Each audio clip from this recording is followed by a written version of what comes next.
So good afternoon everyone. We've looked at food and we've also looked at how food is broken down in the body. And in the very assessment of how food is broken down in the body, we've also looked at the remedies for healing that.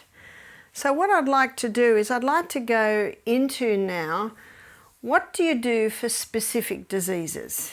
And this is a good time to start looking at this because everything we have looked at over the last week and a half, basically we've been looking at that. So would anyone like to suggest a starting point? I can suggest it if you like. What about, you had one? Yeah, starting with a question, because I believe you had a questionnaire, and then when they come, you ask them about.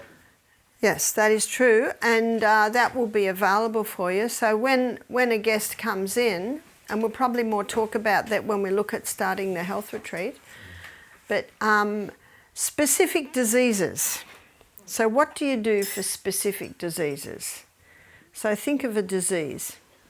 Pollen allergic. Pollen allergies. So we'll look at allergies. And what you would do for pollen allergies, you would do for any allergy. Okay, students, this is where you're going to be telling me. So what's the first thing you do for an allergy? Yes? The laws? Absolutely.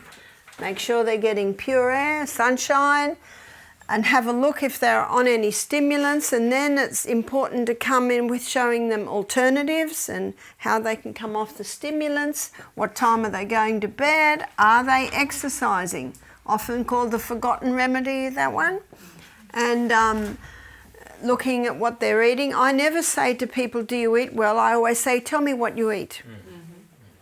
Do you snack?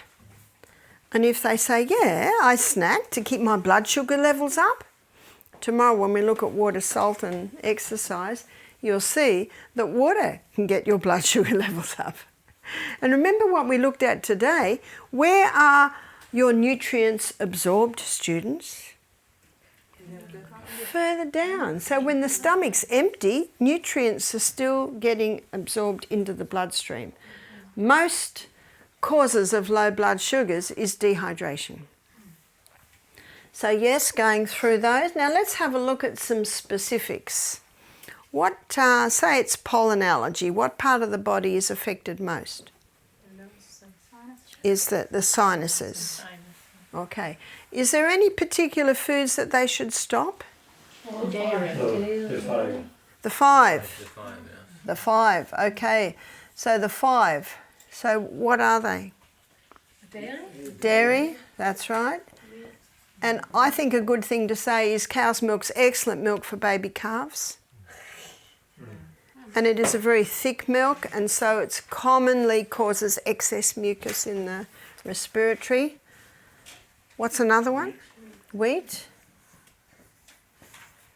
And then you'll be asked, well, what's wrong with wheat? God made wheat. My answer to that is, he certainly did, but not this one. It's been tampered with, it's been changed. And that's where the book Wheat Belly will give you the background on that, which is important to know. Sugar? Sugar, yep. I wonder what I was going to write there. Oat. And remember with this one, works for some, doesn't work for others, but if someone's got an allergy, stop it all. And if they love oats and think, no, oats is okay with me, stop it. And then how long do we leave before? 2 months. Yeah, at least 2 months, at least 2 months. And then that might be the first thing they try. And I can assure you, their body will quickly tell them. It's like my stepdaughter, Michaela, she had an allergy. So we stopped all the allergens. And then she was going very well. The rashes had cleared up. She used to blow her nose all morning. Do you know people that blow their nose every morning? Every morning they blow the nose, blow the nose, blow the nose. She'd get itchy eyes. It was all clearing up. Within a month we started to see results. Then we went to a function and they had like a little little balls in a tomato sauce, and we didn't realise there were oats in them. Within that afternoon, all her symptoms started to come back. So that was very clear that she's not good with the oats. Isn't there a fifth? Well, of course there's a fifth one. What's the fifth one? Peanuts. Peanuts, yeah. Peanuts, that's right. So what's wrong with peanuts? Mold. They are aflatoxin. Yes, and they are commonly infected. And that's where you can, the China study is a good book to get the background on that. So we stopped the 5 allergens, and sometimes people say to me, but I like that food. So you know what I say? How much do you like your allergies? And it's not forever. So it's good to have things that you can say that won't offend them, and you're not coming down harshly, but it gets their mind thinking. So what about clearing out the sinuses? What could they do to clear them out? Yes? Hot and cold. Hot and cold. That's true. Even hot and cold in the shower, that can be handy. Hot and cold on the shower. And what about steam? How would they do the steam? Bowl of boiling water and the good old Australian eucalyptus oil. 1 drop, yep. And that's usually about 10 minutes. Put a towel over the head to keep that steam in. I should know how to spell this if I'm an Aussie. Eucalyptus oil. How would they finish it, this hot steam treatment? Yeah, a wipe of cold, and that's where a lot of people forget that one. The second U should be an A. Should it? Yeah, yeah. Yes. This is a disgrace that an Aussie doesn't know. Americans and British. Just to test us, I believe. A wipe of cold. Anything else they could do? I don't know whether I mentioned this, so it could be my miss. I think we did. What's this little dip here called? Oh, yes. Golden seal. Yes, golden seal snuff. Now this isn't just healing for allergies, but also sinus problems. It can help very much with sinus. People say, how often do I do it? I say, well, you get to know what it does.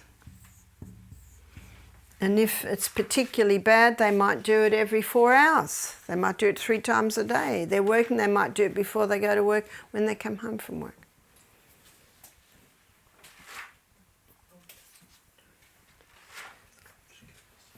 So there we've got a program for allergies. I have a question. Yeah? So we know with allergies, most of the time it starts in the gut. So when they change and when they let the food away, so the gut will restore by themselves, or would it be an idea to give them slippery elm as well? It certainly could be. It certainly could. Food gives slippery elm. Yep. Okay, so we fixed the allergy, and this can be allergies to skin, allergies in any area. Well, what I say is there's 3 main allergens, 3 causes. Allergy to chemicals and mold and the foods. So because the hardest one for people to take is the food one, I usually start with chemicals. Have you had any exposure to chemicals? The next one is mold. Have you had any exposure to mold? And then foods. And then go through the 5 ones. And in case of sickness, what's the first thing you've got to do? Ascertain the cause. Then what have we got to do? Restore our own habits. Change habits. What's the other one? Assisting the body. That's the fourth one, assist. Oh, I think there's only one. There's another one. In case of sickness, the cause should be ascertained, wrong habits corrected, then, another one. What is it? Unhealthful conditions changed. So clean up the mouldy house or get out of the mouldy house, stop the exposure to chemicals. So unhealthful conditions changed.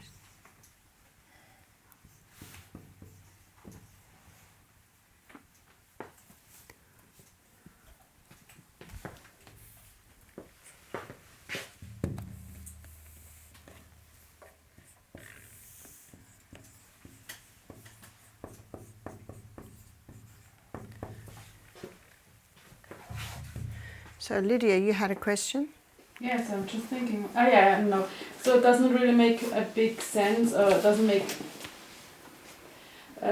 make sense to check it out what allergies they have. Just let them off from the food, and then it should get better anyway.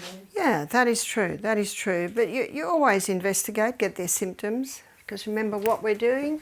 We're looking at history. What else? Symptoms.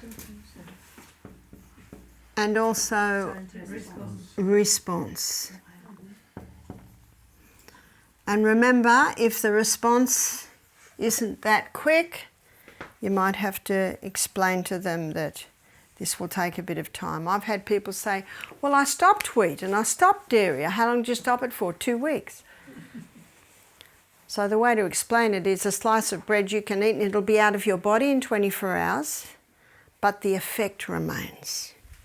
So if there's an allergy, there's an effect. So at Misty Mountain Health Retreat, we used to do the live blood analysis, and you take a prick of blood, put it on the screen, put under the microscope, and it comes up on a little television screen, and you see all the bloods. And it's dark field, so they've got a black background, but you can see the white blood cells really good. And the white blood cell that always increases with an allergy is the eosinophil, and the eosinophil is the histamine carrier. And so usually there's 2 eosinophils in the drop. If I see 6, 7 eosinophils, that indicates a sensitivity to gluten. If I see 10, 11 eosinophils, that's an intolerance. If I see 20, that is celiac. That is extreme. So I was looking at a girl's one day, but really and truly, you don't have to have that, because all it really did was confirm when I went through symptoms and history. So this girl said to me, whenever I eat wheat, I get diarrhea, I get rashes. So you see, her symptoms tell us that. Now we looked at her husband's, they're in their 30s, and he had just as many, and I said, huh. And he said, oh, what a load of rubbish. He said, I don't get rashes, I don't get diarrhea. And his wife looked at him and said, yeah, but you fall asleep in the restaurant. He's in his 30s and he's falling asleep at the table. So it can be brain fog, can be tiredness. So different people respond or react in different ways. So this was a problem that was bugging him, bugging everyone that knew him, but he didn't realise what it was. Do you know, the beautiful story about this couple was they now heard at the retreat how to stop the foods, what foods they could have as an alternative. Because many people say, well, what are we going to eat? And she also had a hormonal imbalance, so she started the program for that. So a year later, they sent us a photo of their little baby. And when they came to us, they thought they were unable to have children because, you know, they'd been trying for many years. So you get lovely ends of stories like that. So let's have a look at another disease. You might choose one that, you know, is touching you or some members of your family. Yes? Parkinson's. Parkinsons. Parkinsons.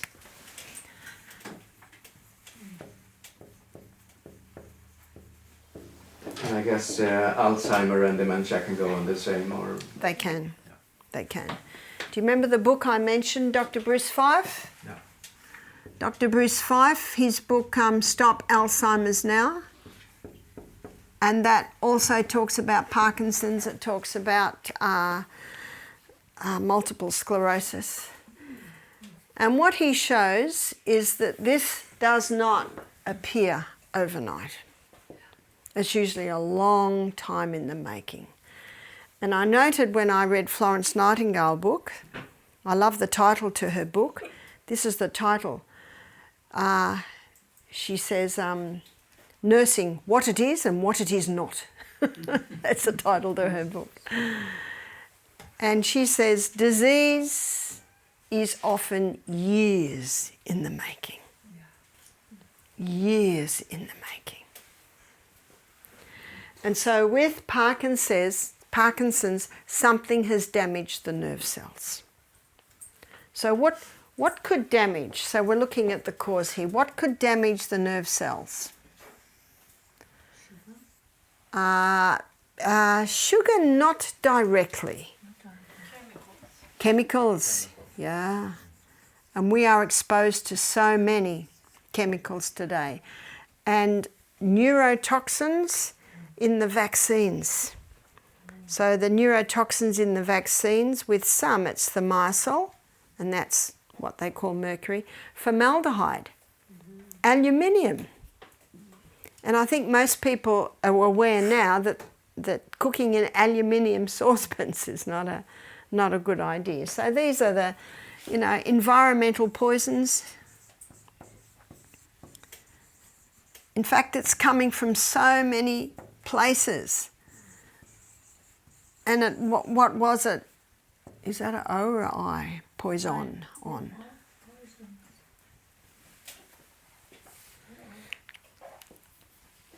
Aluminium in the underarm deodorants. See, the amount of chemicals that's coming into us through our personal care products. So a lot of people are being damaged by personal care products, hair dye, perming solutions. And I know when I was in the Bronx, all the ladies want straight hair. And in Australia, all the straight-haired ladies want curly hair. And they used to come up to me in the Bronx and just pat my hand and say, oh, beautiful hair. So I'd go to them and say, oh, beautiful hair. We should love who we are. We should love what we have. And we should love our age. I remember one 25-year-old girl said, I bet you wish you were 25. I said, no way. I bet you wish you were 68. You know what Michael says? You poor thing, you got a long way to go. We're nearly there. Not much longer now. Isn't that all the way you see it? So environmental poisons. Sorry, but that just looks so bad. I have to get that right. I think it's poisons. Yes. Another one is heavy metals.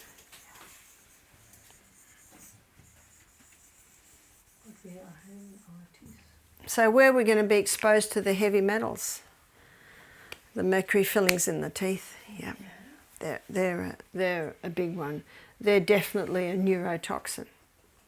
So probably the number one causes specifically your neurotoxins, your nerve cell. And what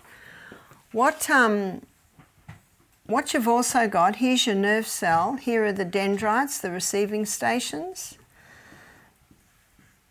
I'm going to be touching on some things I've already covered, but I know that I am guilty of information overload, so it doesn't hurt to recap a little bit. Now the covering to the nerve cell is 70% fat. Now do you remember that all cells, the membrane around them are 50% fat?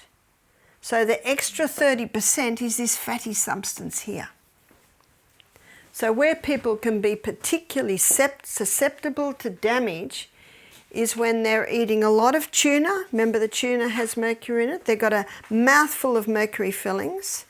They're exposed to a lot of chemicals because they don't realise that their laundry cupboard is full of them and the food they're eating has got a lot on it.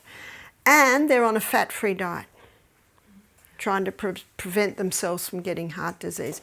Can you see that's a recipe for disaster? And that is why Dr. Bruce Fife, in his book Stop Alzheimer's Now, which again covers Parkinson's because it's nerve damage, he says coconut oil. Coconut oil is very high in medium chain fatty acids. Remember we looked at the fats, was it only yesterday? Medium chain fatty acids, and the liver converts those medium chain fatty acids to ketones.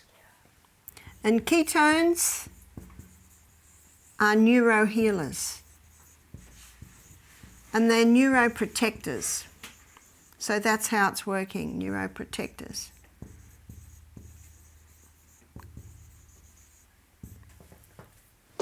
Can you repeat what you said about the 30%? What was the 70%? What was the 30%? Well, the membrane around every cell in the body is 50% fat. That's that membrane there, 50% fat. But around the brain cell, it's 50%, 70% fat.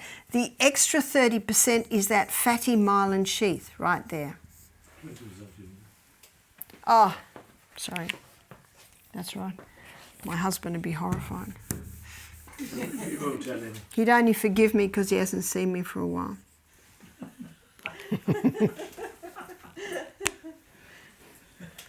5, 6, 7, yes.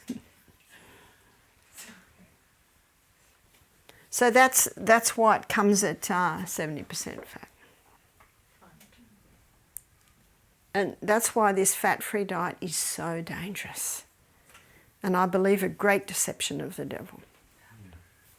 We don't need much fat. We do need a little bit. And we need to take fat the way God made it, which is in the foods. But remember, there's 2 fats that are made from the flesh of the plant, so they've been taken in as part of the diet for thousands of years. What are those 2 fats? Olive oil and coconut oil. That's right. Yeah?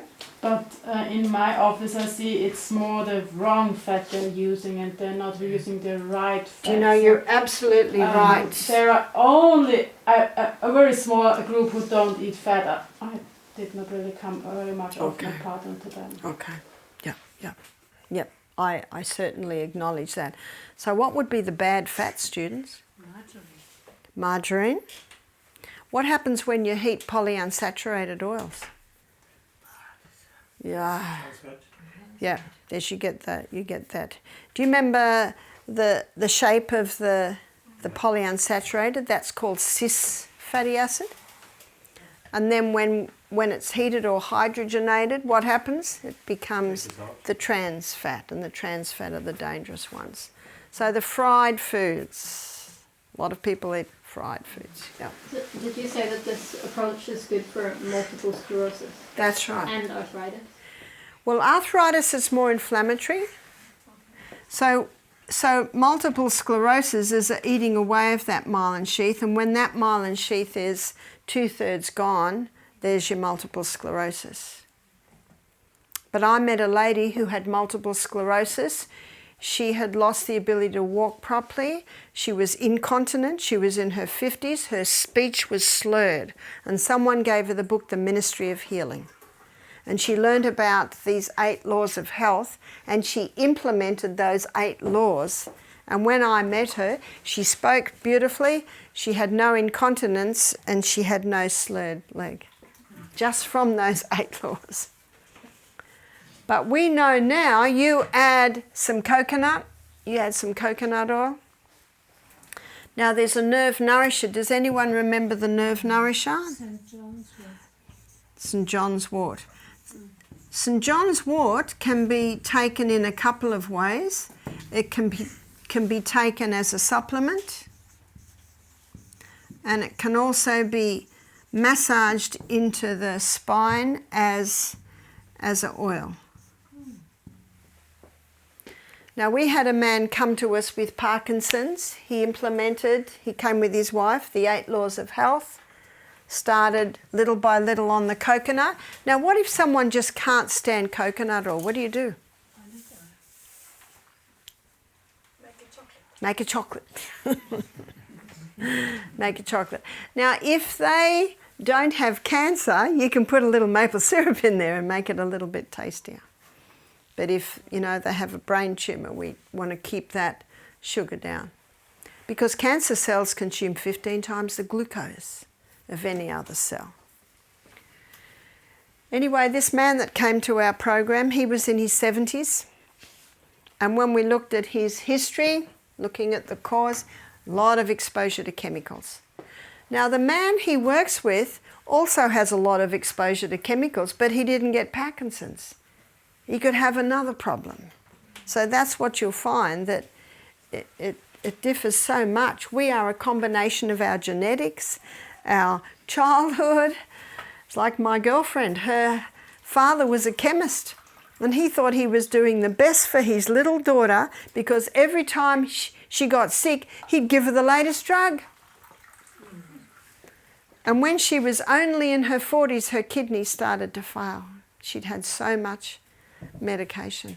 Now, I'd call that an accident, because the father he certainly didn't mean to harm his daughter. So you see, we are a combination of all that. I'm just very glad that I was one of 5 children and we didn't have very much money, so I had candies or lollies about twice a year. Fizzy drinks, the sodas, once a year at the Apex Christmas party. So I look back now and I thank God that we didn't have much money and couldn't afford such little luxuries. But today it's almost as if children have everything, don't they? And unfortunately, when some people grow up like I did and didn't have all those things, they say, my child is going to have whatever they want. Oh, that's a mistake. That's a big mistake. But let me tell you about this man that had Parkinson's that came to our retreat and implemented all the things we're looking at. His specialist that he went to the specialist every 6 months. Once he started implementing this, he stopped deteriorating. And the specialist couldn't believe it. So every 6 months that he saw the specialist, in the last 3 years, he deteriorated more and more and more, came to Misty Mountain Health Retreat, learned how to give his body the right conditions, and he stopped deteriorating. He didn't recover. The nerve damage was so extensive, but he didn't deteriorate. So that was a great blessing. He died, I think when he was in his early 80s, but his wife was just so thankful. She said, I'm just so thankful that he didn't deteriorate anymore and we were able to manage. So again, recovery very much depends on how much damage there is. But the coconut oil, remember, even has the ability not only to protect, but it can contribute to the healing. Yeah? Should they be on a keto diet then? A keto diet, that's a very good point. Let's write down what we do. We eliminate all known causes. Number 2, coconut oil. Number 3, 8 laws. The exercise is very important. I also read another book about a man who had Parkinson's, and he began a quite intense exercise program. He was sort of all over the place, but he didn't care. And that held him.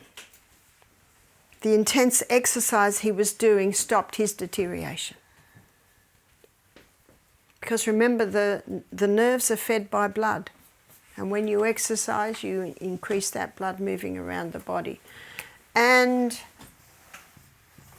the plant keto diet. Yep.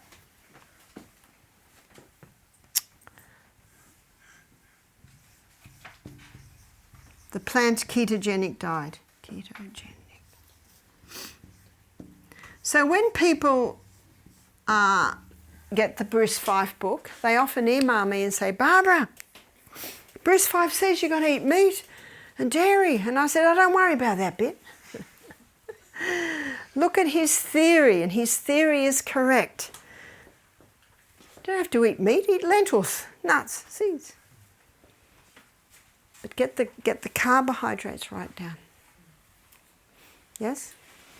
Can, for example, wheat be a problem also with these nerve diseases? Yeah. Since it destroys That's true. the gut flora? In fact, with any disease, I believe, in fact, we could put it up with the eliminate. With 5 allergens then. Oh yeah, that's a good one. Stop the 5, okay?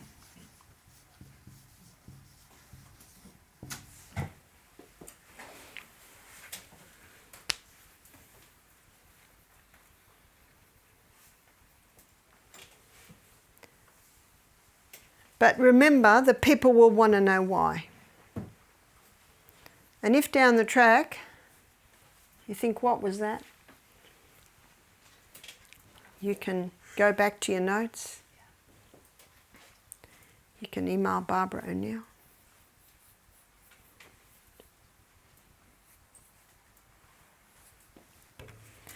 So, Bengt, what you said is true.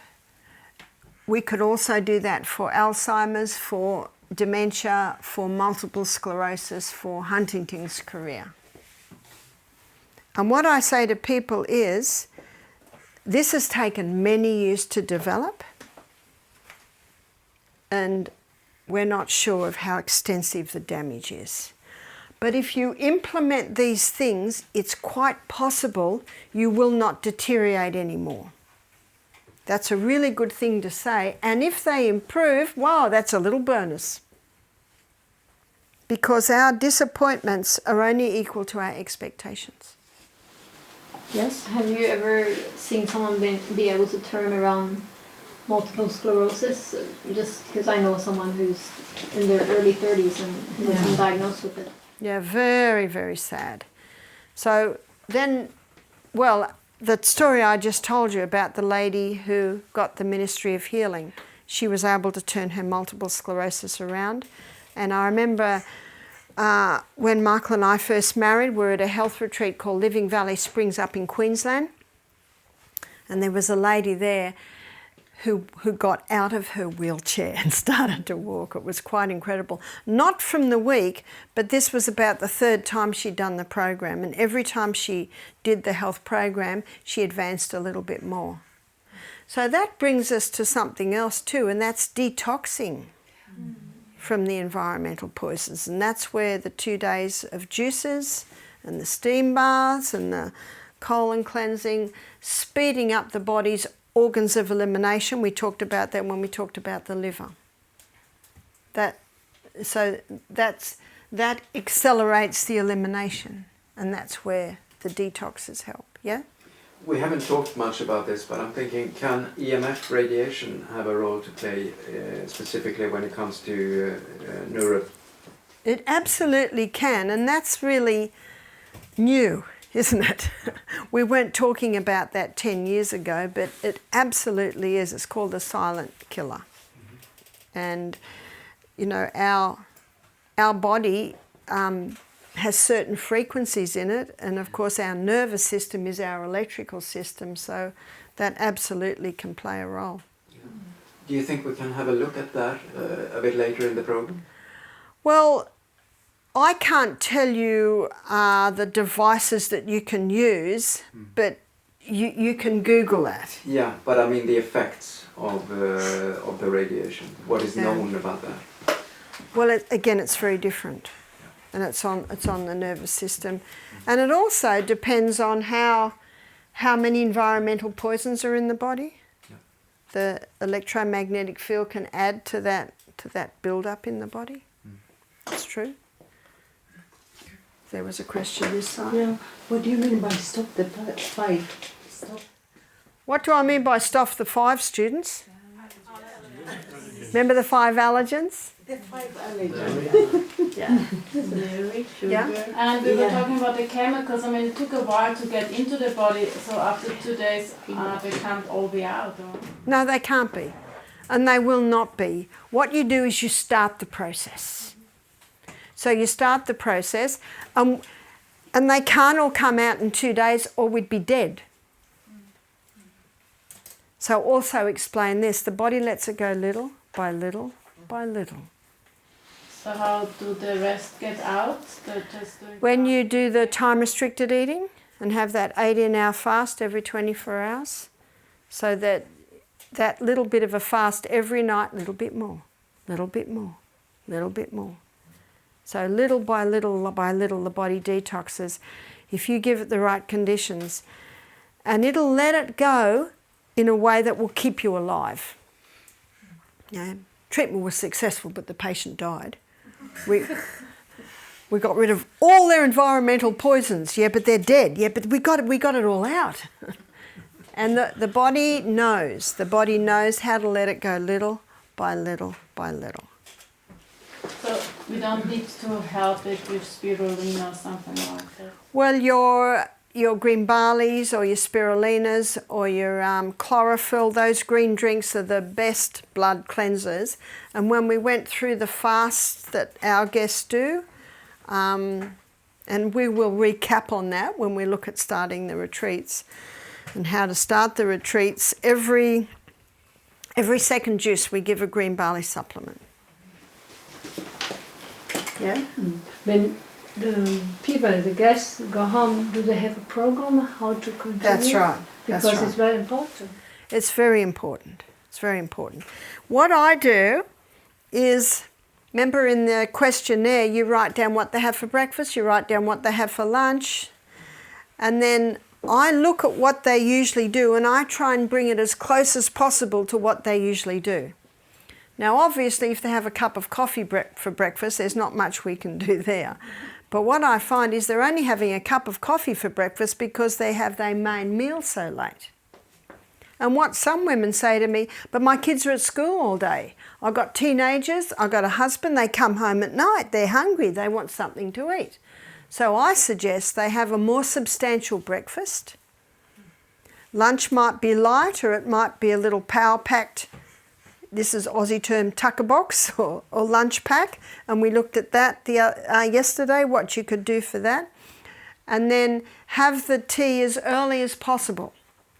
And maybe it's soup, and maybe the teenager, and it's lentil and vegetable soup, maybe the teenager will have 5 bowls, and maybe you'll have crackers there with avocado and hummus, and maybe the lady will just have half a bowl. So that allows the ones who are very hungry, but to have a little bit more. But you can still do it like that.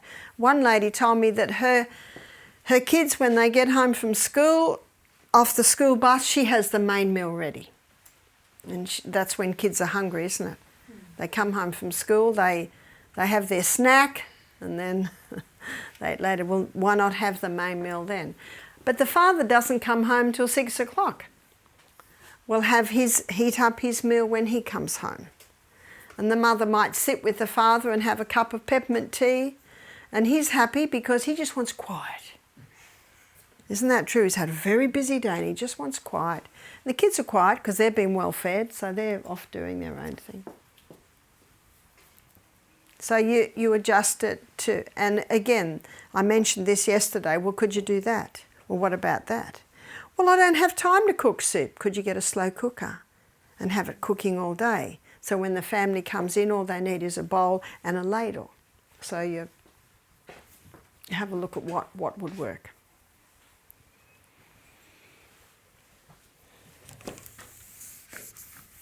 So we've looked at the neurological problems.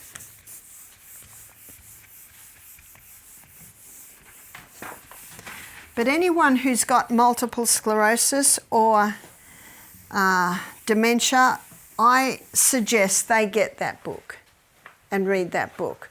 But I also warn them, I said, he will advocate meat, but what he's looking at is the importance of protein.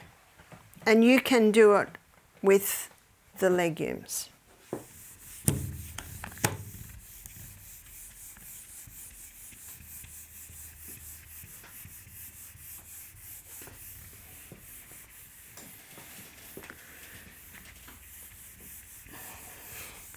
So is anyone thinking of another disease that we can solve? Thyroid problems. Thyroid. Okay, let's look at thyroid.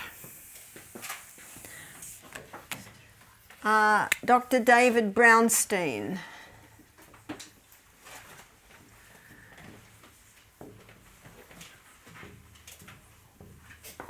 Now, Dr. David Brownstein is considered the expert on iodine. And he's written a book called Iodine, Why You Need It and Why You Can't Live Without It. And in his book he shows that overactive and underactive thyroid are usually both due to lack of iodine. So, and the name of his book, I won't write it because it's a long name, Iodine, Why You Need It and Why You Can't Live Without It. That's the name of his book. So number one, iodine. Well, how can you tell if someone needs iodine? Because iodine is the thyroid's number one food. And what about iodized salt? Did you know that within 1 hour of opening the iodized salt, all the iodine's gone? Did you know that there's no iodine in Celtic salt and there's no iodine in Himalayan salt? Because it evaporates.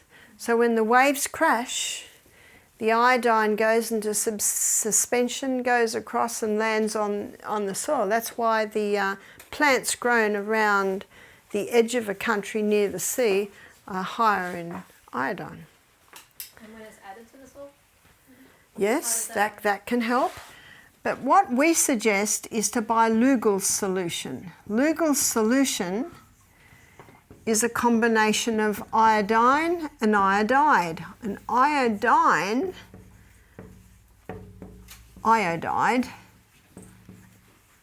is used mostly by the reproductive organs of the body, and the iodine is used by the other organs of the body. So Lugol's solution is a combination of those two. It's a dark brown fluid. And what you do is you put it on the inside of the arm, put 1 drop there, and it'll make a brown smudge or mark. And then the person observes how long it stays brown. If the iodine's gone in an hour, that person's very low. If there's still some semblance of colour after 5 hours, that person's got good amounts of iodine. So what do you do if it's all gone in an hour? You just put it on every day till it stays for 5 hours. That's simple, isn't it? So that's a good iodine test. Now if the person's washing their hands a lot, they might put it on their stomach, or they might put it further up. Because if the body's low in iodine, it'll grab it and it'll grab it quick. It's as simple as that. Yeah? Where are most people getting it from then? Where are most people getting it from? Probably from the food that they're eating. That's why it's commonly known people that live in the central part of countries are often low in iodine. But that's not the only problem with the thyroid. So iodine is converted in the body to thyroxine. And that conversion needs selenium.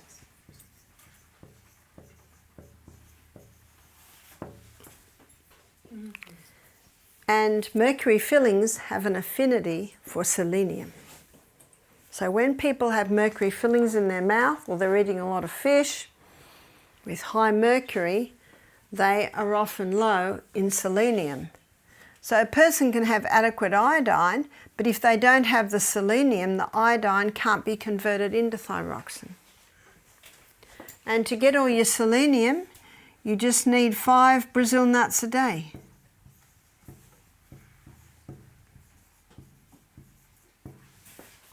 Will give you the selenium that you need. So, number 2, eliminate mercury. Eliminate all exposure to mercury.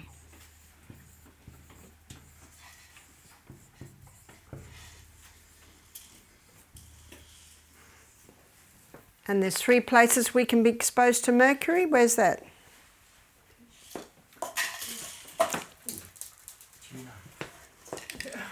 Yeah, fish. And the bigger the fish, the higher the concentration of mercury, because mercury is bioaccumulative. That means the bigger the fish, the more it accumulates. So fish, where else can we be exposed? Fillings in the teeth, the silver-coloured fillings. And the 3rd place we can be exposed is the vaccines. Yep. I can't confirm if it's in the COVID vaccine or not, but it is in the flu vaccine, so it's most likely in the COVID, but I cannot say for sure. What about colors, painting the walls or something? Is there a lot of mercury in it? Not any longer. Oh, Not usually. okay, good. Not usually.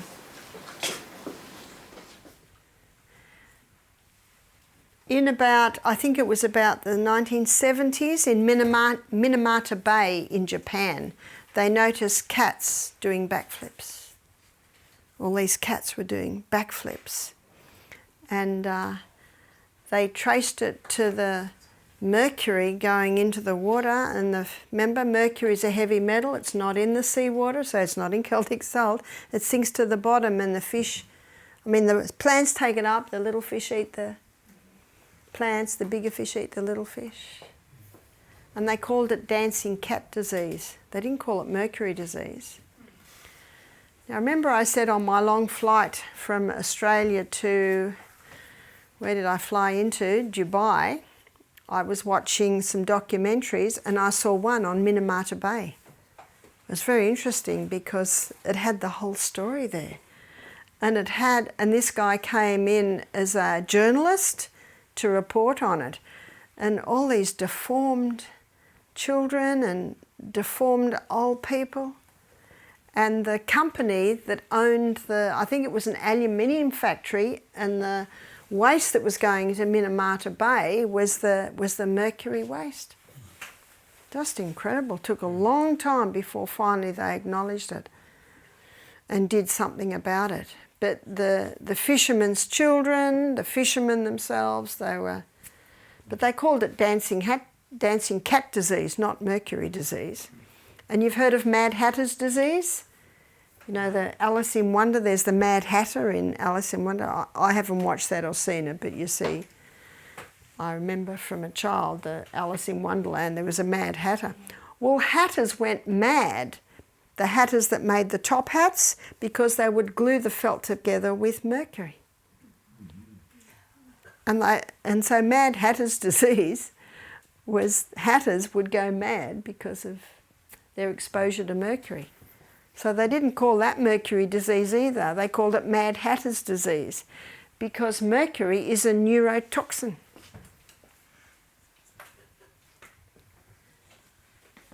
So eliminate all exposure to mercury,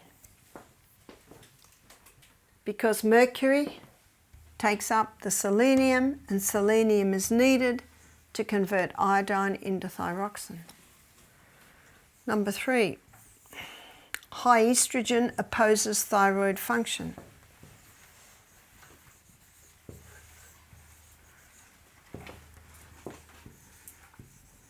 So you can have someone with thyroid problems because they've got high estrogen. What would cause high estrogen?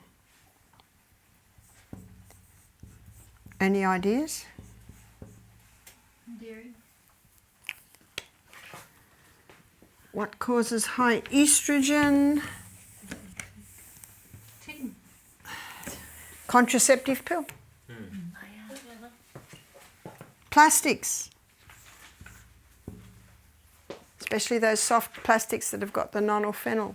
Remember the xenoestrogens coming from chemicals, coming from plastics. You've got your plastic fabrics. Remember your acrylics, nylons, polyesters. So eliminate exposure to mercury and eliminate plastics.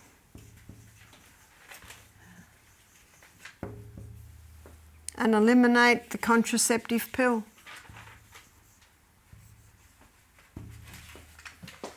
And dairy. Yep. And one of the reasons for dairy and also eggs is because of the growth stimulants that are given to cows and chickens. And the growth stimulants is an estrogenic effect. And so what also needs to happen here is the hormone balancing program.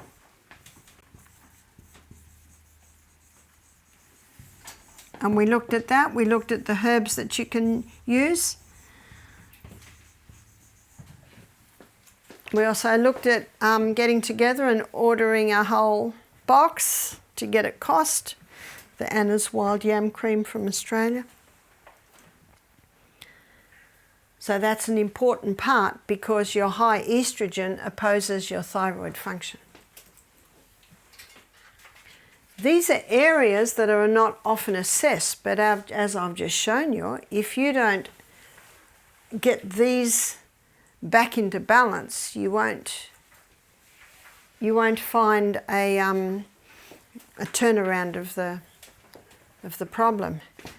And don't forget the true remedies, 8 laws.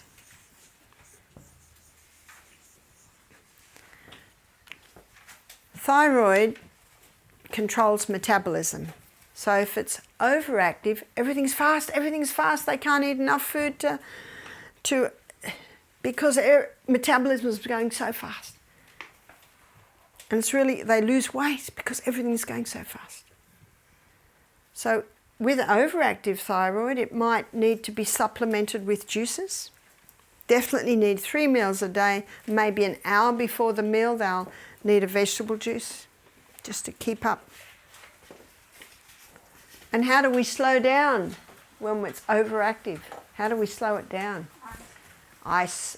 And how do we ice? 10 seconds on, 10 seconds off. 10 seconds on, 10 seconds off. You might do that for half an hour to really chill it. And if the person's underweight, which they often are with an overactive thyroid gland, you want to make sure the rest of their body's warm.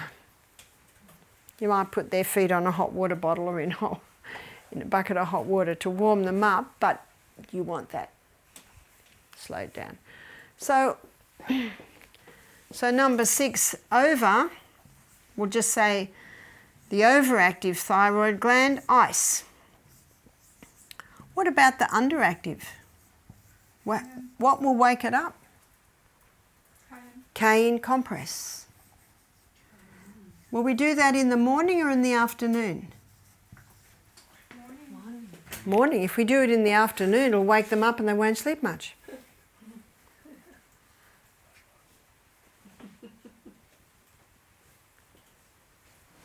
Is that a compress, you said, or Yeah. internally? Yeah, I think compress. Certain 3-4 hours. They might do it every second day. Sometimes if they do it every day, it gets too uncomfortably hot. And this is also where, especially with the underactive, exercise, the high intensity interval training. We're going to look at that in detail tomorrow.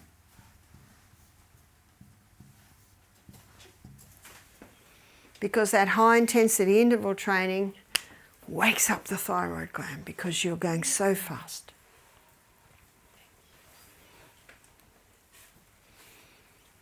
Could you do hot and colds to the thyroid in the shower? That's another thing that could be done. So hot and colds.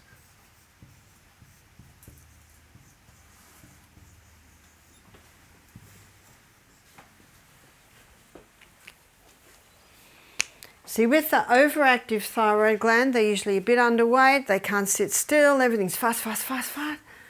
But with the overactive, yeah, that's it. With the underactive thyroid gland, they're often carrying excess weight. They're sluggish, they're slow, they have no energy because the thyroid gland controls metabolism. So, overactive, metabolism's too fast. Underactive is too slow.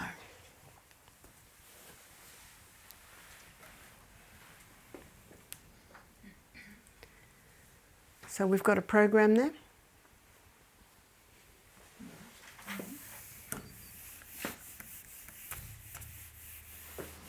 We said also maca and evening primrose oil. Yes, that's right. Yeah, the things we looked at with the hormone. The Anna's wild yam cream, if that's not possible, you've got a choice of chase tree or maca, evening primrose oil. And you said something like Don Quai. Dong Quai, yep, that's another herb that can be taken to help balance the hormones. We'll do one more disease and then we'll have a break. Leukemia. Leukemia.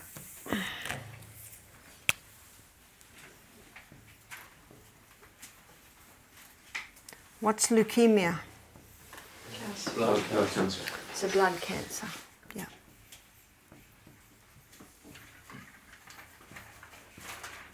So what we do for leukemia, basically we would be very similar to what we would do to cancer. So number one, the 8 laws, yep. But whenever I do the laws, what I do with people is I apply it to them, each law. Because if you just write down, keep the 8 laws of health, it's almost as if you've gone on, don't forget that, and they'll almost do that. But if you go specifically and say, check that you've got fresh air. Leukemia, make sure you have a sun bath every day. Get as much of the body in the sun as possible. And then go over if they are on any stimulants. They've detoxed while they're on the week. Keep away from them. If you want coffee, because one lady said, Barbara, I love going out on the veranda with my husband early every morning and having our cup of coffee. So when I hear that, you know what I think? What are they like? Sitting on the veranda having a hot drink. So I say, well, could you do dandelion coffee? Could you do, could you do, And when you make all the suggestions, often they'll grab one of them. Yeah, I could do that. But my husband's going to have coffee and I love the smell. I said, well, enjoy the smell and drink your dandelion. I say to people, I walk past the coffee shop, stop. It's a nice smell, isn't it? Then I keep going. Because I don't like what it does to me. And as someone said, and I agree with them, it smells better than it tastes. I've never really been a coffee drinker. When I was nursing, we used to drink tea. Tea's a very English thing to do. But I don't think I've had a cup of tea for about 45 years. So when I say the 8 laws, apply them. Apply them to their condition. And then they become real to them. Going to bed early. Exercise, you would taper the exercise depending on the person, depending what they can do, their age. And if they are able to buy a rebounder, but if someone says, oh, I can't afford a rebounder, So then you'd look at another type of exercise. Is there a swimming pool near you? Could you swim? No, I don't like swimming and I can't swim. So you see what you're doing? You're finding something that they can do. Yes? Yeah, a minute ago you mentioned sunshine and expose much of the body to sunshine. Can you explain why that is important in this case? Why it's important in this case is because vitamin D is necessary for all healing. And vitamin D is found on the DNA. There are 2,500 receptor sites on the DNA for vitamin D. So in other words, your body can't function, it can't heal without adequate amount of vitamin D. And of course, you're looking at their skin, then you would advise on how they do it and what they do. But most people, in the privacy of their own home, they might have a private spot where they can expose their body, or there might be a room and not through the glass. Remember, the glass will only let the ultraviolet A through, and you want the ultraviolet B through, which means glass comes out. So the exercise you apply to them, to what they can do. Proper diet. So what sort of diet would we have them on?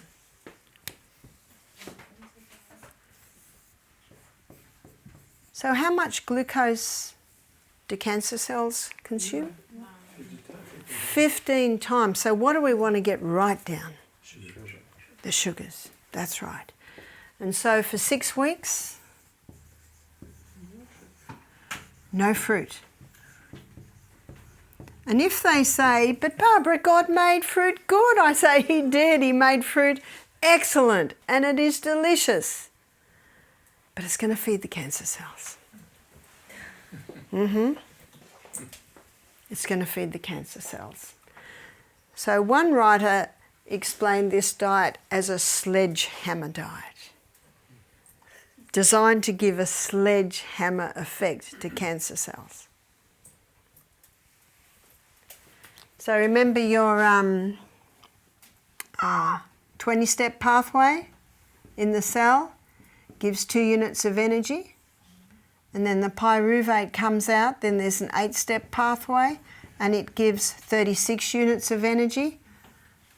And this one is the oxygenated pathway, this one is the no oxygen. Remember, cancer cannot live in the presence of oxygen. And that it lives up there in that glycolytic pathway. It's not going to give a lot of energy. And this one is a fast pathway. So this is where it's consuming 15 times the glucose. And as one man said to me, Barbara, but every cell needs glucose. Yes, it does. Well, this one's a slower pathway. So it actually can wait for the glucose from the vegetables, from the legumes. But this one, he's a heavy feeder in high carb.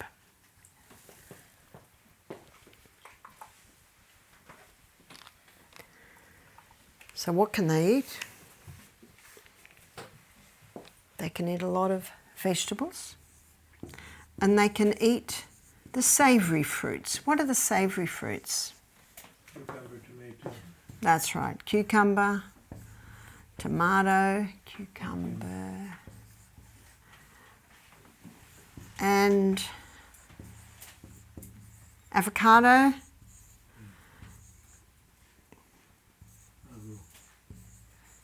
That's an O. Pumpkin? Zucchini? Yeah?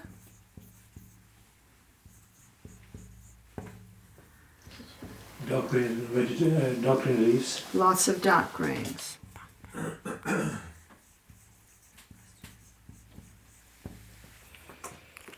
And again, that's the beauty of being at the health retreat. You show them how. So what we often do, let's say we have, for breakfast we serve millet. One morning we serve millet and red lentils. So we have stewed apple and fruit salad to put on the millet, and the pear cream and maybe coconut cream and all the sprinkles. And so we say, now the special people can have a little millet. They can have as much red lentils as they want. I've been given permission to cook red lentils tomorrow morning for breakfast. So you'll all have a taste. It's just delicious and so simple. I think you're having other things too, but you can have a taste of that. And then for the special people, I always say they're the special people, we have a plate that's got maybe cucumber, tomato, avocado, maybe some steamed greens or some steamed broccoli. Maybe a tasty dressing. You want them to be happy with their food.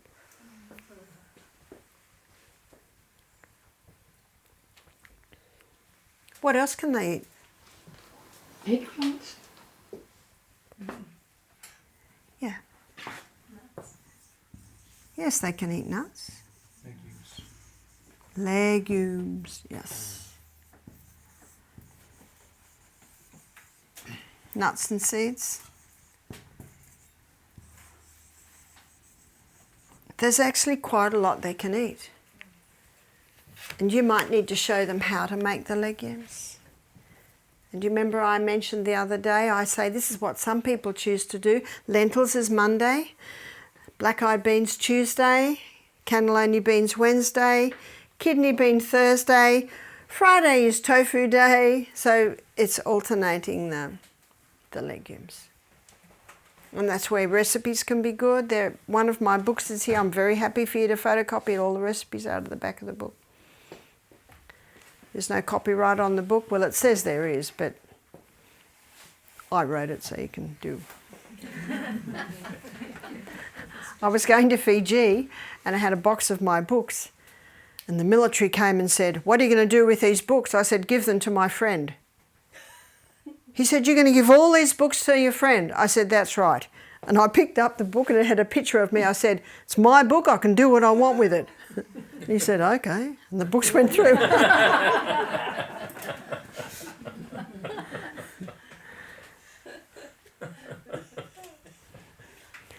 I didn't know if I'd get away with them, but I did. So I gave them to my friend and she sold them and gave me the money. But I was giving them to my friend and she just happened to give me the sales. Otherwise, they would have either confiscated them or put a heavy, heavy tax on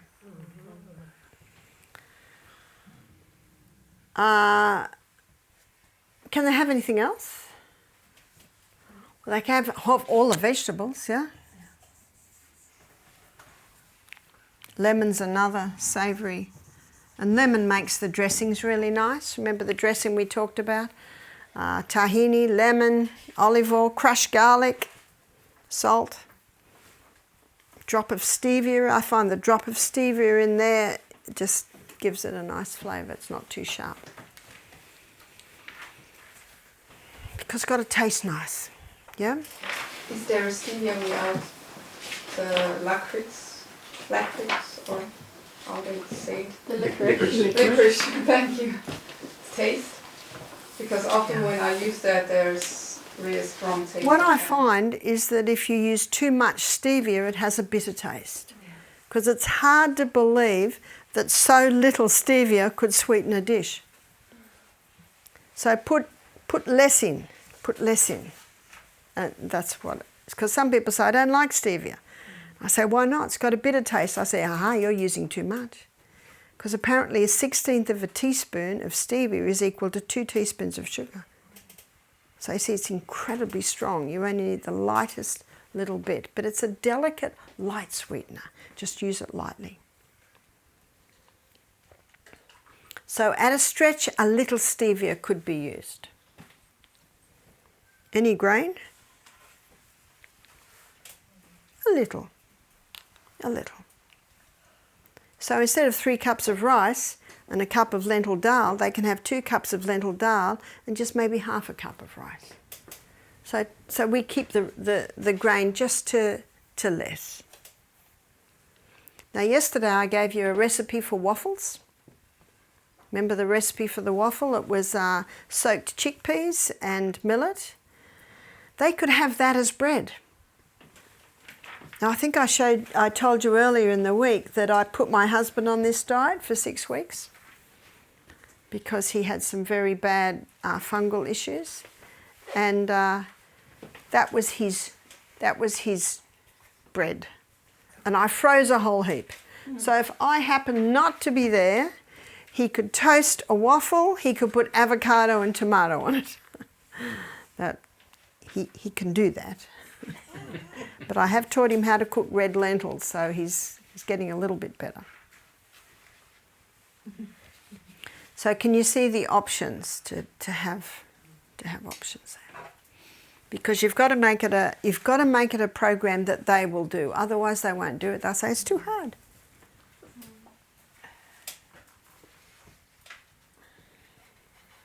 So the food's an important one. What else will we do for them?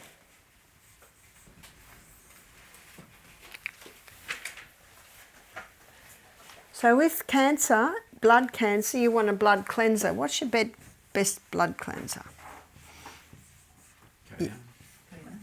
Yes, that's a good blood thinner, and it certainly opens the bronchioles. But as a cleanser, your green drinks are your best. And remember, cancer hates an alkaline environment, so your green drinks not only cleanse the blood, but they also help to alkalize the body.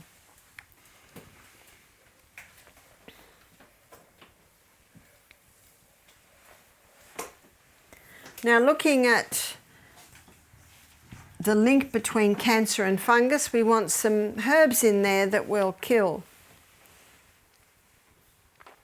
the cancer. So we're looking at the strong antifungal herbs, could be garlic. Or you don't use all your ammunition at once. Or you could use portiaca. That can be bought in a tablet form. Or sometimes you can buy antifungal herbs or antifungal mix that's got caprylic acid. And caprylic acid is an extract from the coconut. Or oregano essential oil. And remember, you just start with 1 drop 3 times a day. And you can build up to, sometimes people can build up to 3 drops, but that's still a lot. Now you alternate every 2 weeks, or you could alternate weekly. That's why it's or. Another good one is olive leaf extract.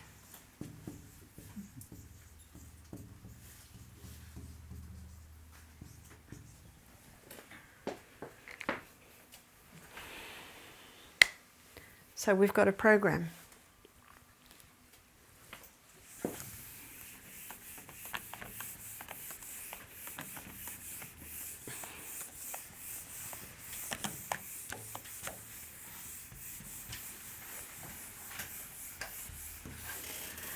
But what I always say to someone who has got serious cancer, I always say, this is a very serious condition, and we've seen 3 outcomes. Sometimes we see people conquer this.